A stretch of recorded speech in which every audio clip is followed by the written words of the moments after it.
This episode is brought to you by RLD Group, on a mission to reboot leadership drive, eradicate burnout in tech, and help transform technical experts lacking people leadership skills from being a company's biggest liability into their greatest asset. On this episode of CTRL+ALT+DELETE with Lisa Dury. You look at organizations talking about the fact that they're having trouble hiring really great people. Well, how many years of really great people did you let collapse figuratively on the floor and lose those people? And so it just doesn't make any sense to me, because it's really the the overachievers that you most need to really think about, because the overachiever burnout club is the big burnout club. Trust me, it is not the slackers who are playing video games and then someone comes over. It's the overachievers. Like, you're losing your most profitable employees who work overtime, who work double time during the hours they work. Leaders in tech are burning out at an absurd rate. CTRL+ALT+DELETE with Lisa Dury is a no BS conversation with a female executive who spent over 25 years in Silicon Valley. If you're suffering from the always on, never good enough, we'll replace you today machine called the tech space. This show will help you reboot your leadership drive. Here's Lisa. CTRL+ALT+DELETE is about rebooting your leadership drive. It's about rebooting your mindset. It's about rebooting your business process. I'm so excited today to have Angelique Rewers here today, because if there's anyone who can talk to us about rebooting all of those things, her vantage point and her insight is something I seek out. I've joined her community and collective, and she has not only elevated our business, but she's really helped me see why what we do matters so much right now. Angelique, I'm so happy you're here. Thanks for being on CTRL+ALT+DELETE. Oh my gosh, I'm so excited and I'm honored to be here. So thank you for asking me. Oh, yes. I was a yes the minute we started talking about this. So I want to jump right into it, because I know tech leaders are busy. Yeah. And there's a lot going on. And I'd love to just get right there. I mean, you're known for all of the information that you share as a media commentator, as a CEO of your business, having your corporate background. And I'll get to your formal intro in just a second. But I really would just love to know what's on your heart and on your mind right now. What do leaders in tech really need to be thinking about as we look at this year ahead? Because that's not going anywhere. No, it's really not. I think one of the big things that's on my mind is the lack of appreciation for strategic communications, both internally and externally with organizations, and how the lack of understanding of how to communicate with humans and communicate well is adding this extra layer of unnecessary burden on teams, on customers, on leaders. And it's really on my heart as someone who came out of communications, that so many of the things that we're suffering from as a society right now, and in the marketplace and in the business world, all comes down to a complete lack of appreciation. And we see that significantly in the technology space, because so much value is placed on technology skills and the developers and the latest technologies, and purchasing, acquiring, those cutting edge technologies. And so because of that, and we see it even with the pandemic, right? The scientists, the brainiacs, the medical community, just a lack of communication skills. So I'd love to talk more about that today, because I think it's adding a tremendous amount to the entire burnout story that's out there. It's playing into the Great Resignation, the Great Realignment. And so that's really the thing that's keeping me awake at night right now. I love this so much. So whether you are the CEO, a board member, frontline manager, brand new employee, I think you should lean in. Actually, I'm going to invite you to lean into this conversation, because strategic communications can make or break your business. And what you just said, I could feel it. I got like a goosebump, like, oh my God, we need to talk about this. And so thank you for that. I'm going to just do a quick intro so that when everyone's leaning in and grabbing their cup of coffee, this is why you want to listen to Angelique. So I'm going to give you the formal intro for a second, because it's just amazing. So Angelique Rewers is the bold, always blunt, and unapologetic CEO of BoldHaus, on the Inc. 5,000 company that trains and advises both small enterprise and self-employed professionals on winning corporate clients. She's been called the undisputed champion at helping small businesses land big clients by Inc. magazine. Now, I'm going to tell you a couple of key fun facts because this is going to blow your mind and why you want to listen. She's among the top 2% of women-owned businesses. At BoldHaus is a global online community of 35,000 business owners and mentored over 10,000 small businesses in 72 countries.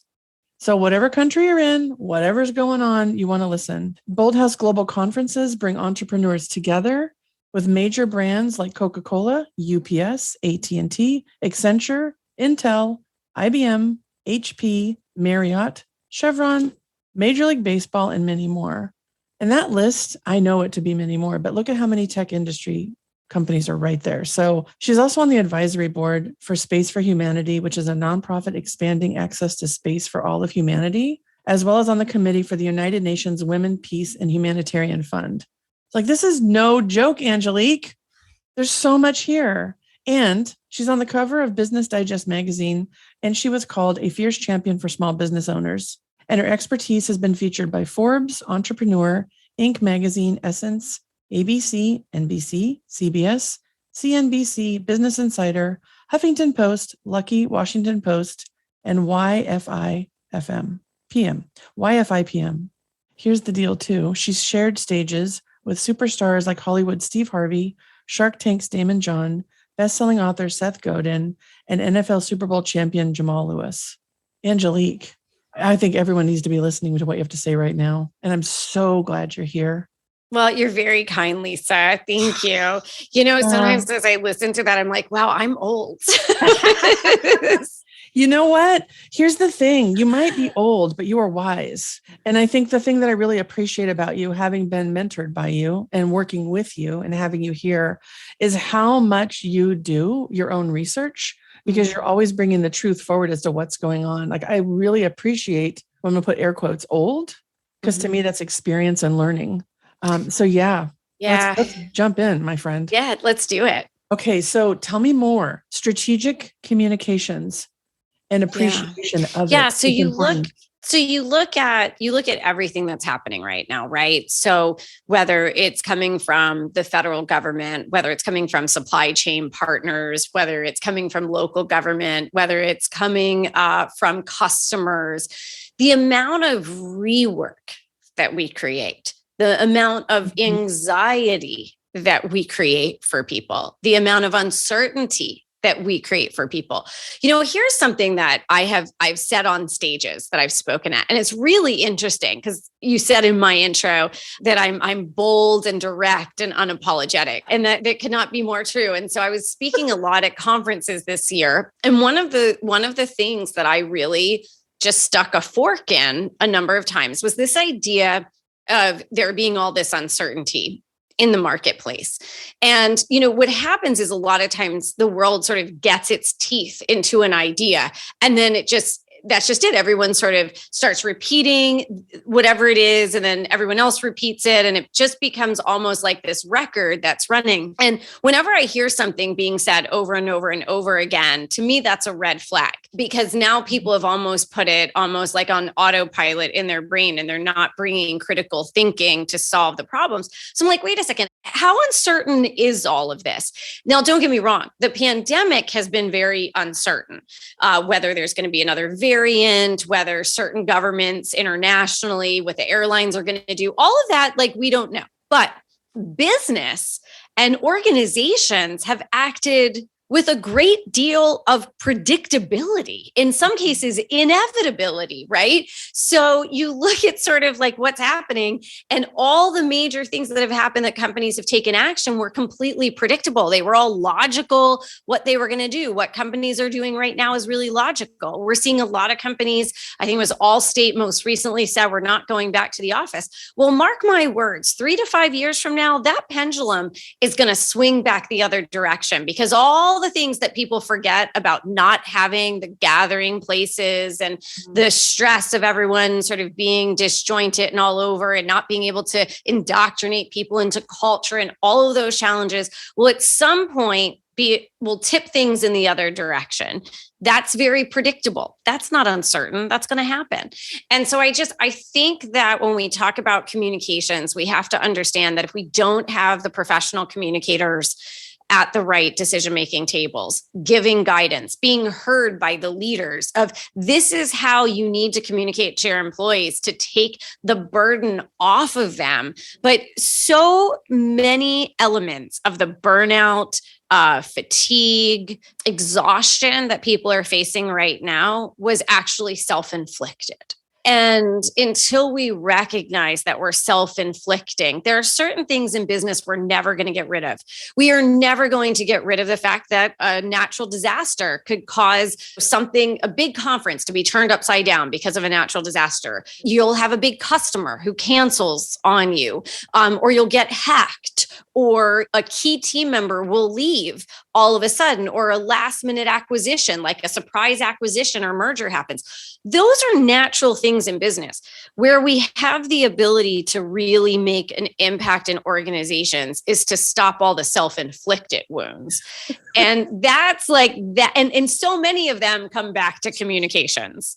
Oh my gosh. I hope I'm not giggling over you talking. I want to scream like, preach it, because every client we have, every executive we work with, every workshop or VIP day or retreat that we run, we always I'm just saying yes. And I'm going to say this. When you think about leadership and people are like, oh, that's influence or charisma or executive presence or command. I mean, all that, yes. And without communication skills and clarity, forget about it. It is self-inflicted. Mm-hmm. Yes. I'm just saying yes. When you were talking about it, one of the things that really was showing up for me loud and clear was anyone sitting on the call or listening in right now going, I'm not doing that to myself. What do you mean it's self-inflicted? Like almost like resisting what you're saying. Mm-hmm. So my first reaction was to like really celebrate it. And then, but I really want to do is for anyone who's going, I don't know, Angelique, I think we're fine. We have like a corporate comms team and they roll out things once a year. What is it something that a leader could do right now to empower themselves to look at this lens? Like, how can we help them right now in this moment to see what they can do about it rather than having it be someone else's problem or marketing or corporate comms? Yeah. I mean, I think the first thing, right, is to simplify what we're saying to teams. There is leaders and corp com people. I was one, but a lot of times it's not the corp com people that are trying to do it. They're the ones fighting against it. Organizations sort of twist themselves in knots trying to figure out how to diplomatically say certain things. And by the time any communication gets out to team members, it actually doesn't make any sense at all. There's no substance there. There's no there. I think the idea of communicating more regularly. One of the really cool things that happened during the pandemic, but we've already started to see a backslide with this in the marketplace. And I would just really encourage leaders not to do this. In the early days of the pandemic, when everyone moved home to work from home and everyone suddenly found themselves, in front of Zoom, and we were all like, there was a sense that we were all holding on to one another. Like we were like, holy crap, this is scary. And we're all just going to hold on to one another because if we hang on energetically, like we're holding hands, we're going to get through this, right? So there was just kind of like this, almost like we were around the campfire together, but the campfire was like around Zoom, and we all sort of leaned into that. During that time, leaders let their guards down. And I'm also part of the work that's done at 100% Human at Work, which is through Virgin. And so we had a lot of these sort of gatherings that we'd come together and sort of discuss what was happening. And what we heard from really most continents was that leaders were actually showing up on Zoom, senior leaders that hardly ever would ever talk to employees unless, a professional communications person did 29 and a half rounds of edits to their email before it went out. And they were in front of Zoom with their hoodies on, and their cats or dogs were jumping on their lap, and the family photos were behind them, and the floor was a mess. And because they had like laundry or maybe the toddler's toys or whatever. And suddenly employees were actually getting really frank communication from their leaders, and leaders didn't have time to edit. They only had time to communicate. They had to say like, guys, this is what we're up against, and this is what's going on. And this is the challenge we're up against, and sort of the rock and the hard place we're caught between. And so they were really honest, and they communicated in a heartfelt, transparent way. And that is like made a massive difference to employees. And then we've started to see almost like a receding of that, like the waters are receding and leaders are sort of pulling back again. And that's a huge mistake, because when we communicate with employees in a really transparent way, and Hollywood treats audiences like we're stupid. I don't know if you've ever heard that, but a lot of times in movies, they treat us like we're idiots, right? In the first version of A Quiet Place, they talked about how they intentionally left clues that the audience had to figure out. They had to put the pieces together themselves because they gave the audience more credit. And I think that what I would encourage leaders to do is give your employees more credit. That if you explain to them sort of the challenge that they're up against, yes, we know that you guys would like to be able to work from home more often. From a business perspective, here's some of our challenges that we're looking at. Here's some of the things that we have to deal with. We have these leases, we have this. And I think it's about the ability to trust your employees to be able to empathize a little bit more when you explain the actual business challenge. I know we do that at BoldHaus with our team. We're a little bit more open and we say, I know you guys would all wish we could do this, but here's why we can't do that. And it really, I think you gain a lot of respect and you really take a lot of pressure off of teams if you are being straight with them, and then they can plan accordingly and they don't feel like the rug got ripped out from under them because you were sort of saying one thing and now you're pulling back on that or you're changing directions, which causes, tremendous anxiety and anxiety left running amok. I mean, if we just stay in a constant state of stress and anxiety, then we're just asking for chronic fatigue and burnout. Totally. This is so interesting. The lens you're putting on this right now, I'm really grateful for it.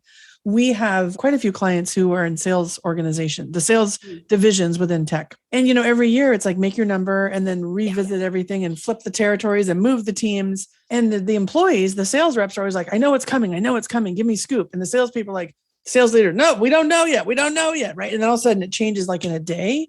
And all the sales reps are like, I knew this was coming. Can we just talk about it? Right. So we have been talking with our clients about being human. Like, what can you share? What's okay to share right now to let them know that you're not either clueless or holding something back. Yeah. Because you can always say, here's what I can share today. Here's what I know for sure, or here's what I'm thinking about, or something to let that human back. And I'm so grateful for this example you're sharing. Yeah. Because I know for sure with every bone in my body, less anxiety equals less burnout. It absolutely does. That's how it goes. Well, and we've all been carrying around all this pandemic anxiety, even when we're not realizing that we're carrying around this pandemic anxiety, right? There have been a couple of interesting op-eds recently on both. Interestingly, one was in the Wall Street Journal, another was in the Atlantic, and they said almost the exact same thing, which is interesting because you have sort of a more conservative viewpoint and a much more liberal viewpoint. So really opposite ends of the spectrum. But honestly, the two sort of pieces could have been published and, so that's interesting when you have something that you could have put either masthead on it and it would have still worked. I mean, when can you ever do that today? Yeah. Right. Yeah. And so it was really interesting because essentially both publications are calling for the fact that we lay down the pandemic, that we let go of it, because we're just carrying like this heavy burden that even if certain elements of our life have gone back to normal, that we are still carrying around with us sort of this, I mean, they didn't use these exact words, but we're carrying around the burden with us. And so you add that to the burden that, employees were already carrying, and it's no wonder. The thing that scares me the most, though, Lisa, to be honest, and it's why I think the work that you are doing is so critical, why organizations have to be having conversations with you about this, is that the pandemic is nothing compared to the burden that's coming over the next decade as it relates to accelerated adoption of AI, advanced robotics, humanoid robots, flying vehicles, the move to space.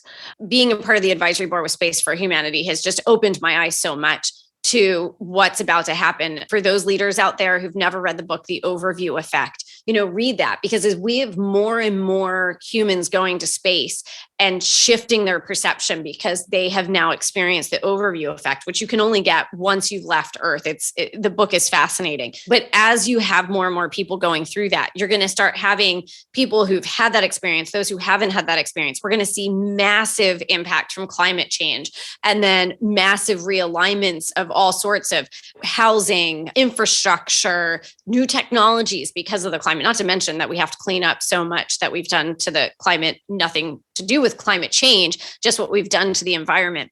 But when you kind of put all those things together, Lisa, in terms of 5G, I mean, you start adding all these technologies up, the amount of stress and the speed of change that happened from the pandemic doesn't hold a torch to the amount of change that's coming to our employees over the next decade.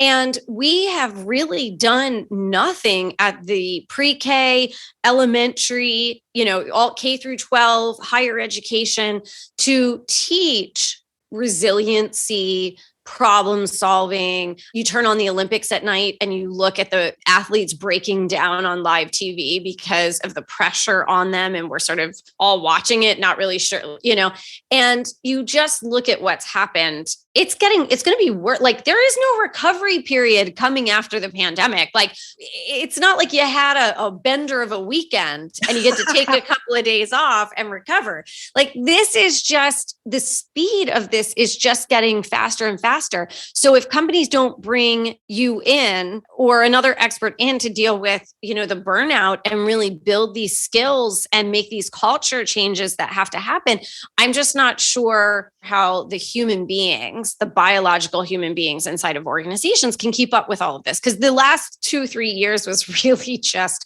a dress rehearsal for the amount of stress that we're going to be under over the next decade.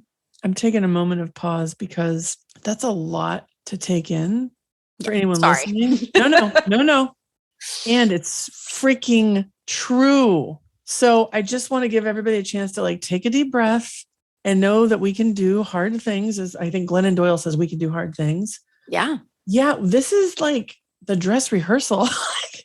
I know for sure that the leaders that take this seriously now and develop their people skills and take their teams from what I call liabilities, because they're not caring, feeding, leading, communicating these teams, into assets where they are doing that for these businesses, those are the ones that will survive and thrive and actually become the new normal of work. Yeah. Right. And so you're describing the environment all around it, and we're working with leaders inside it. And I think it's really important what you just said, that we actually put that on the table, because everybody, I think, is waiting to exhale. Yeah, I'm not sure when they're going to have time to do that other than on their 1 week vacation. But, in the grand scheme. And so none of this stuff can be managed, like the external factors can't be slowed down. Do you know what I'm saying? These things have their own pace, and they're going to bring their own curveballs and surprises and all of that, those nonstop disruptions that are coming. So the only way you can deal with it is to build the culture inside the organization. I mean, even simple things, it always surprised me how, organizations are always going to pack too much in the day. Not always, obviously your clients are working on that, making progress on that, but generally the marketplace is really fast. So we fill our days, really well.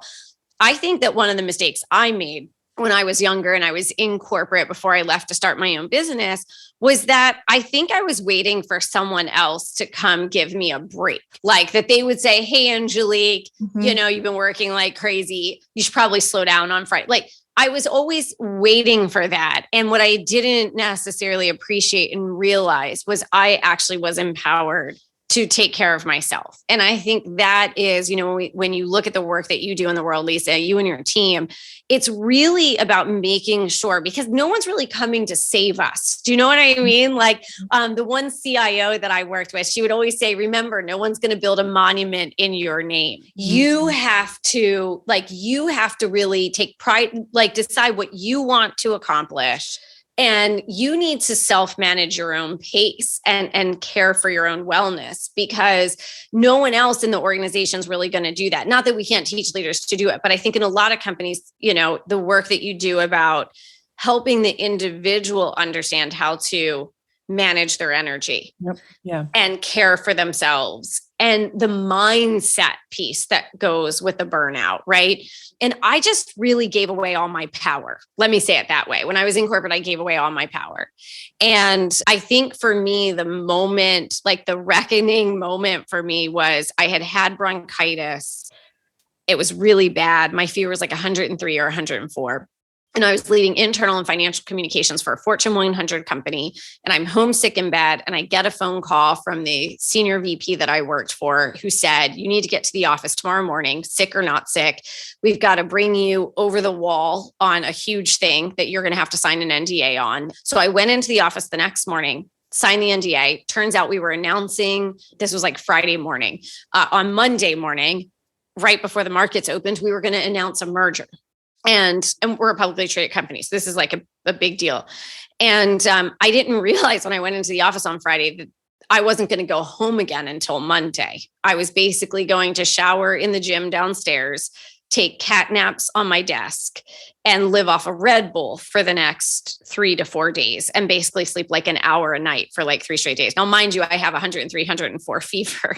And I didn't bring clothes with me, you know? So anyways, we work straight through the weekend. And then Monday morning, we make the announcement. I do a bunch of media interviews. My boss is doing media, you know, we're like full on media interviews.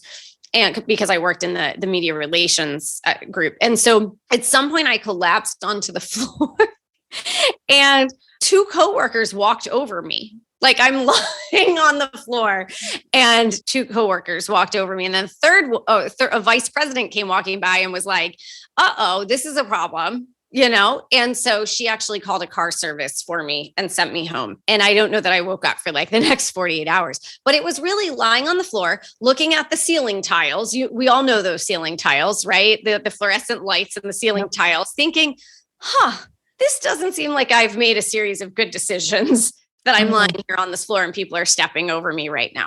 One of the things that organizations need to do is work with an organization like yours that's really going to make sure that also every person in the organization, because it can't only be about the leaders either, right? It has to be everyone. It has to be the whole culture. And I think that's what's really amazing about the work that you do is it takes a holistic, cohesive end-to-end approach, because no one-off program solves this. Yeah. Thank you for that. That means a lot to me because I know you've seen what we do and why we do it. I just have to go back real quick to coworkers stepping over you. That's literal. That's figurative. There's metaphors in there. There's all this. Yes. Yes, but I did mean it literally, but you're right. Figuratively as well. Right? Yes. They were stepping over me. And you know, this is the always on, never good enough, we'll replace you tomorrow life in tech that I'm working in all the time that you're describing through your own experience. And what I know, oh my gosh, every person that I've come across and my own journey and my own stories as well. I had an emergency room visit. That was my wake up call. Everybody has this. And then you go, wait a minute, I should count. What the hell? Am I the only one that could do this? And could you not see the sweat dripping down my face, or I'm laying on the floor? Mm-hmm. And then it's like, why am I here if I don't matter? It's definitely that. Yeah. It's definitely that awakening moment. Right. And, you know, what we do. So at BoldHaus, you know, we're a global community. We mentor small businesses, diverse businesses to work with corporate clients. But let me say this to the leaders in tech listening to this.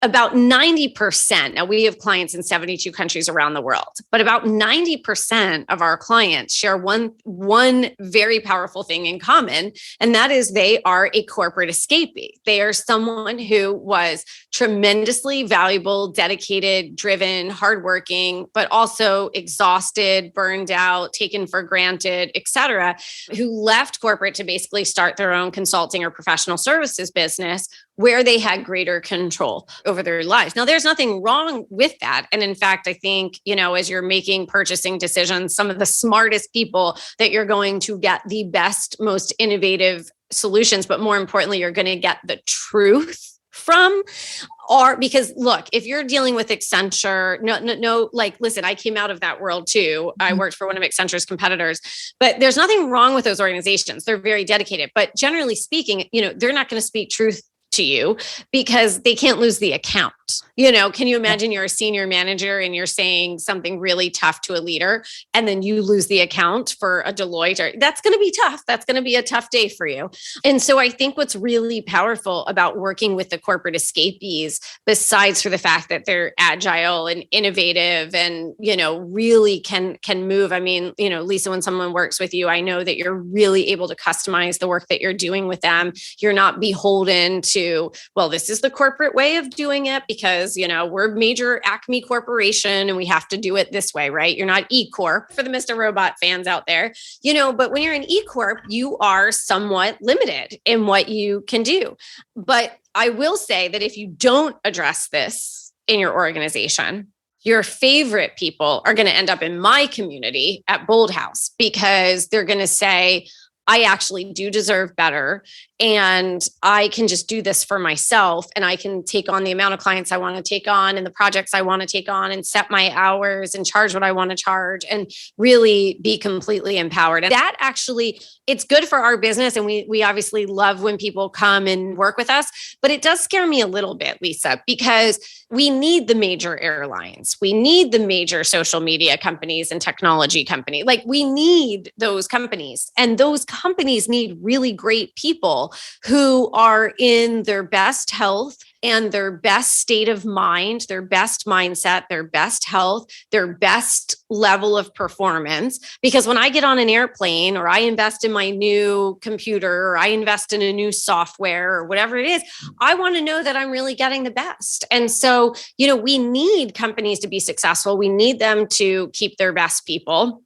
And not have them lying on the floor being stepped over by coworkers. Like that, it doesn't seem that hard. I mean, we are now sending people out to, zero orbit frequently. We are getting rocket ships frequently off the ground. Now you would think that we could at least deal with some of this other self-inflicted stuff. Yeah. I think you and I had this conversation a while back where I was like, yoga days and mindfulness retreats, like that's not it, people. Not it. It's the genuine appreciation as a people leader, this amazing opportunity that you have to create a culture where no one's being stepped over when they're passed out after 3 days of binge working on a secret project. And everyone in tech gets that with all the tape outs, all the new acquisitions and projects, and everything that's going on. It's the same.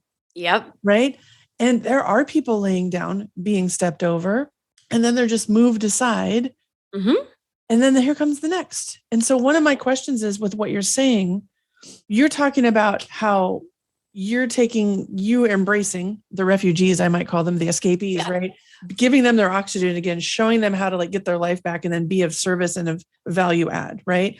And then on the other side, there's this group of people who are laying on the floor, giving it their all and not owning their own power.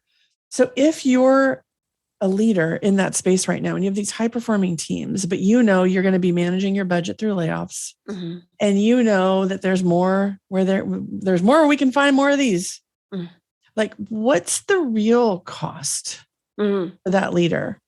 Because I feel like the system supports walking over people sometimes more than I'd like it to. It's really like a 9-layer cake of cost. First, there's the knowledge that walks out of your organization, when that person walks out. And I don't have an exact data point on this, although I guess somebody should probably do this. It sure seems to me that it's some of the hardest working, brightest people that tend to burn themselves out. I mean, when you really, I'm not trying to be, but look, I had a coworker at that same company who would frequently fall asleep at his desk every day. And I'm not kidding, but he had been with the company a long time. Company was like, yeah, we're just going to look the other way because we're not going to have that. We're not going to fire this person. Like, you know what I mean? There's that whole thing. Yeah. But he was not the one, he was napping at his desk and listening to his iPod half the time or whatever the headphones were back then. What scares me is that, especially because so many of our community, we've been doing this. I started working with small business owners in 2007. So I've been doing this a long time. And the people who end up in our community who are the corporate escapees are brilliant people. I mean, this is like brilliant people. There is a tremendous work ethic in this. That's part of the problem, because there are people like you and I, Lisa, who, if we're given a project and a deadline and it needs to get done, a merger has to get announced. It's like, well, we just can't sleep. We have to get this done. There's this sense of ownership and responsibility that runs so deep. And yet those are the very people that organizations are most likely to lose, because no one is really watching out for them. And so you look at organizations talking about the fact that they're having trouble hiring really great people.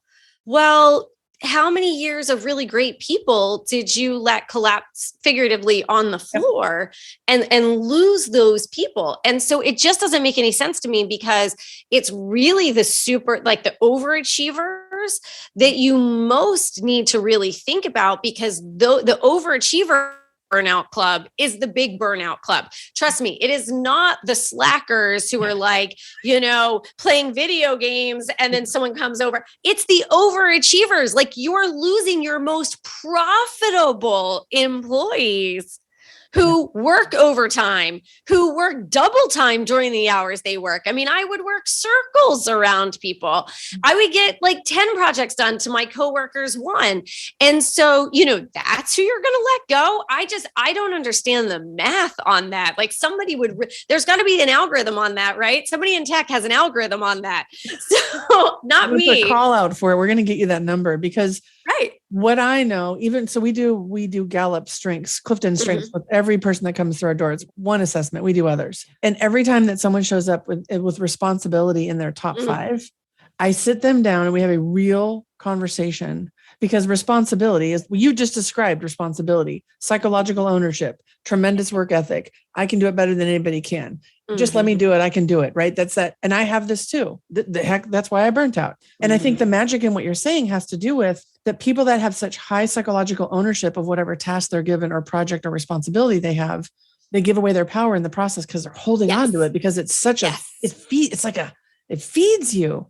Yes. And so the magic in what you said was, when you said I gave away my power for everyone to hear, I want to shine a light on what a gift you just gave everybody listening, because you do have more power, especially if you're a high achieving, high responsibility person, because they don't want to get rid of you or lose you, but they don't know what to do with you. Because if they tell you to turn it off, you might stop. And then they're like, well, shit, Angelique just kept going. So just let her go. It's, we'll just feed her and throw her a water bottle once in a while. And so the leaders don't know how to have that conversation. And that's one thing we help them with.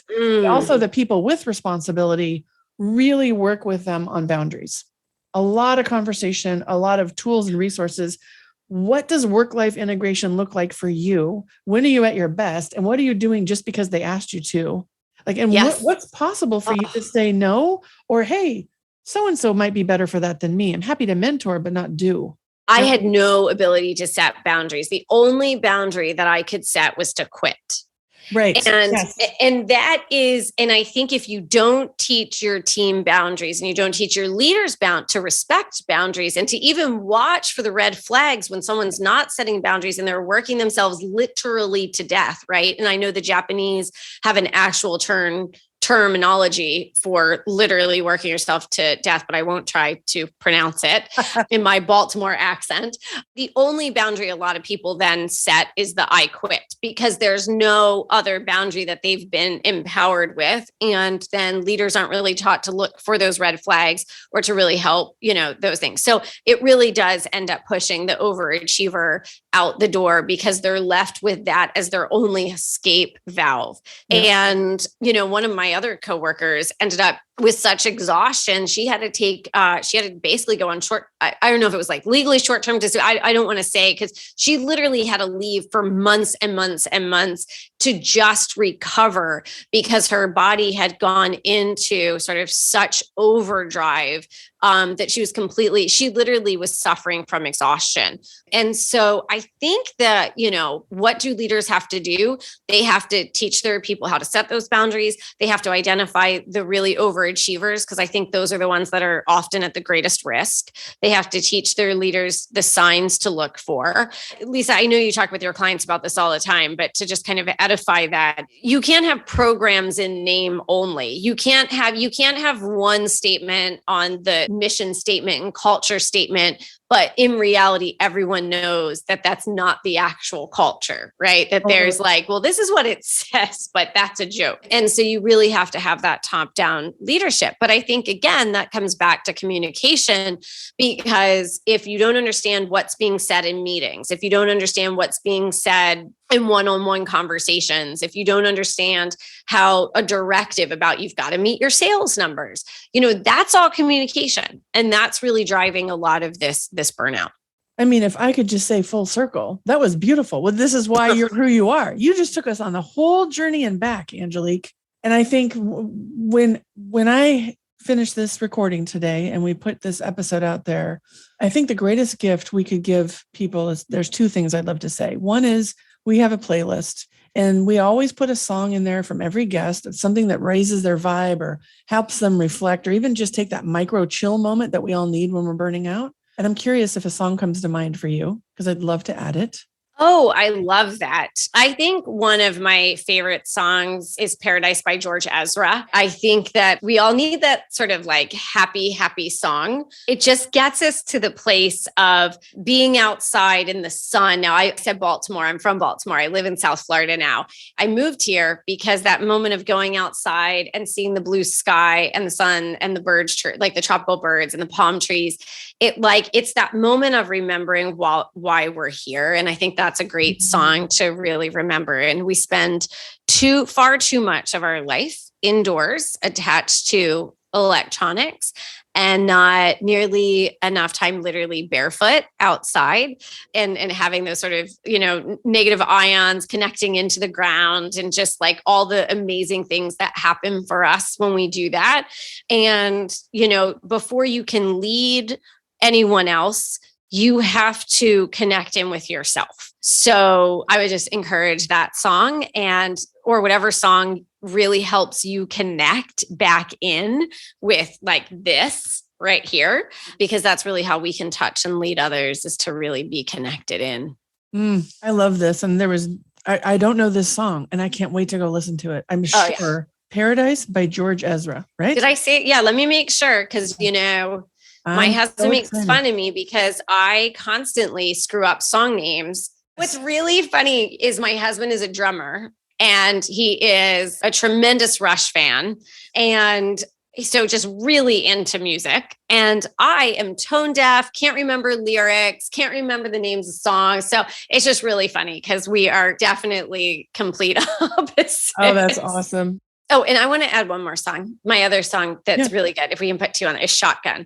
Okay. So put Shotgun and Paradise, because those two songs together are like the perfect release song. So I'm going to add that one too. My daughter has a beautiful voice and she tells me never to sing, but I always know when I'm aligned with myself, I'm singing. This is why I created this playlist. So every time she'll hear me singing when I'm like in tune, she's like, oh, please stop. I'm like, no, this is when I'm in my groove. I'm in the zone. Everything's good. So you're off tone and my lack of vocal, perhaps we can form our own band someday. Here's my last question for everybody. I'd love to leave them with a reflection question. So if you could ask leaders today to think about something with everything that you're exposed to and all the different clients that you work with and what's been on your heart, especially when it came to strategic communications, what question would you leave them with to reflect on, to really let this settle in for them? So I think the reflection question that I would have for everyone is, how can I reduce the amount of stress that our organization is putting on our employees or on your team? So if you're a senior leader, that you're putting on the organization, or if you're a leader that's that has a team, what can you do to alleviate some of the, again, that sort of self-inflicted stress burden that you're adding to your team because you are not communicating with them early enough, frequently enough or transparently enough, or not trusting them with the communications. And thus, you are actually personally adding additional stress onto your team. And I think if you look at that and you really sit with that and you ask yourself that on a frequent basis, then you're going to be able to start. I think there's a moral obligation. Let me put it that way. I think there's a moral obligation to look at when you're creating unnecessary stress. Because again, there's plenty of stress out there that we all just have to deal with because it's the course of business these days. But where are you really adding that it's not really fair to add that? And I think that's really the question, because, and then the other piece of it is, do you have a moral obligation as a leader to do what you can to take some of that off your team? Because I think that's the real question. If we start asking leaders to think about their moral obligation to care for their team in a different way, what does that mean? Yeah. This question we leave you with today. What is it you can do to take some of the stress, uncertainty, and pressure off your team through your communication channels? And do you see yourself having a moral obligation? I will raise my hand and say yes. That doesn't mean you agree with me. And that would be your lens for this question. So, Angelique, I know they can find you at boldhaus.com. I know you're very active on all the social channels. Is there one place you'd like to send our guests to learn more about BoldHaus and what you all do? Yeah, definitely boldhaus.com. And you guys can see the spelling right behind me over my shoulder. And the other would be on LinkedIn, is probably my most active and easiest way to connect with me is through LinkedIn for sure. And also say really unapologetically that if you haven't had a chance to have a conversation with Lisa and her team about what it even looks like to change culture, that you need to have that conversation sooner rather than later, because until there's a greater understanding of what that even looks like and what that process is, the worst thing to do is to assume that you can solve this problem through a workshop or a one-off program. It's really about stepping back and just understanding how to take a whole new approach. And I think that's something that every organization at least owes themselves that conversation and a look at today. But thank you so much for having me, Lisa. This was really a great conversation, and one that I hope inspires a lot of conversations inside of organizations. Oh, Angelique, thank you so much. Thank you for the trust that you've put in us and what you see in us. RLD Group is on a mission to eradicate burnout in tech, right? And I'm so grateful for this conversation because this is value add. Thank you for your time. Thanks, Lisa. Take good care. Bye-bye. Thanks so much for listening to this episode of Control-Alt-Delete with Lisa Dury. Head on over to wherever you find your other favorite podcasts and subscribe to Control-Alt-Delete with Lisa Dury. Leave a review with some of that 5-star love. And let's keep it real. There's a reason why you're listening to this. If you don't get the support you need and start making changes in your life and work as a leader in tech, you can expect regret and burnout in the near future. Lisa and the team at RLD Group have been in your shoes, sat in those meetings, and experienced everything you can imagine as a leader in tech. They can help you get kick-ass results at work without burning out, so you can be present for the moments that matter to you and your loved ones. Take your first step by visiting rldgroupllc.com. RLD Group helps develop technical experts lacking people leadership skills from being a company's biggest liability into their greatest asset. Find out more at rldgroupllc.com. Thanks again for listening. Catch you next time on Control-Alt-Delete with Lisa Dury, powered by RLD Group, as we help you reboot your leadership drive.